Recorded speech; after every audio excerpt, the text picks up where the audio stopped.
Hey, what's up, everybody? True Boxing here. Thank you for coming back to Get Hit with the Truth. So today we are continuing the True Boxing annual top 10s as we are going to look at my #1 super welterweight in the world right now at 154 pounds, the reigning undefeated WBA champion, Terence "Bud" Crawford. Now, before we get into that, if you could smash the like button, leave a comment, or subscribe to the channel. I really do appreciate any and all support that I can get as I continue to build my channel here. So Crawford is also the WBO interim champion. I didn't mention that at the beginning of the video.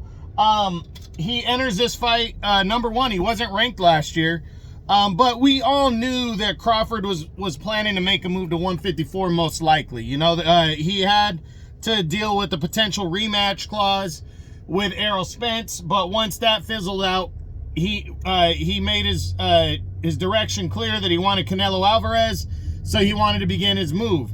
And he decided to move up and challenge Israel Madrimov on the big Riyadh season card that came from LA in August. And Crawford would make history as he became a 4-division world champion. But for the first time in 8 years, he went the full distance, 12 rounds, as Madrimov took him to the limit. And Madrimov fought a really good bout. Crawford had to work. He had to stay busy. He had to try to figure Madrimov out and outwork him in this fight. It wasn't just about boxing skill, because Madrimov figured out how to throw off Crawford's rhythm. So Crawford did have to work. He got a close unanimous decision. I felt it was a deserving decision. I didn't have a problem at all with him winning. I thought he won the fight, but it was close. And but Crawford makes history and becomes a 4-division champ. So that was all he did during the year. It was a lot of posturing with Canelo, trying to land a Canelo fight, talking to Canelo, all that stuff. And as we enter 2025, we don't know yet if Crawford's going to get Canelo. Gun to my head, I think Canelo and Crawford is going to happen. There was some rumors, but nothing concrete that they could be fighting in September. You know, does that mean Crawford's going to come back in the first half of the year and stay busy, or is he going to wait around for the Canelo fight? We don't know.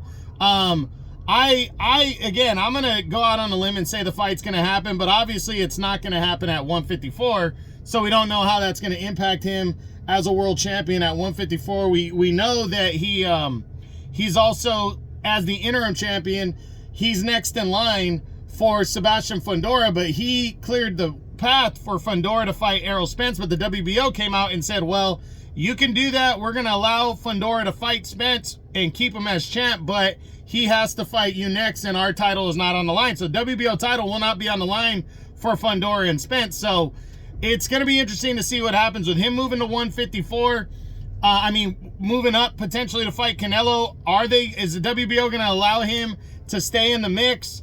Are they going to allow Fundora to stay champion? Are they going to declare the title vacant and put it up for grabs?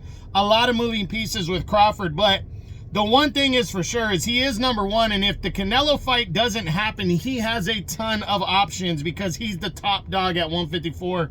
He can bring in the money. He's got Riyadh seasons backing. Crawford is going to get a big fight. It just depends on who it is, you know, and I really think it could be anybody. But I really think he's going to push for the Canelo fight first.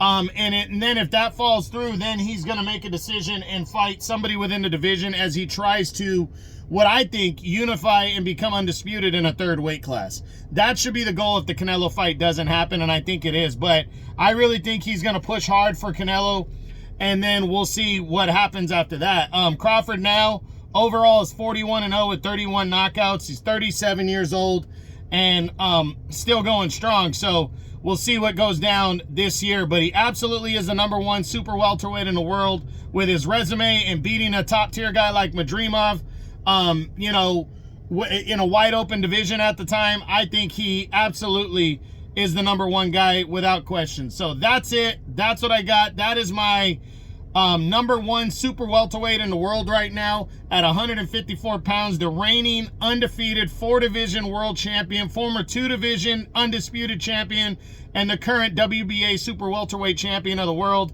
and WBO interim champion, Terence "Bud" Crawford, as my True Boxing annual top 10s continue. I hope you enjoyed the video. If you did, smash the like button, leave a comment, or subscribe to the channel. I appreciate any and all support. This is True Boxing, and you've been hit with the truth.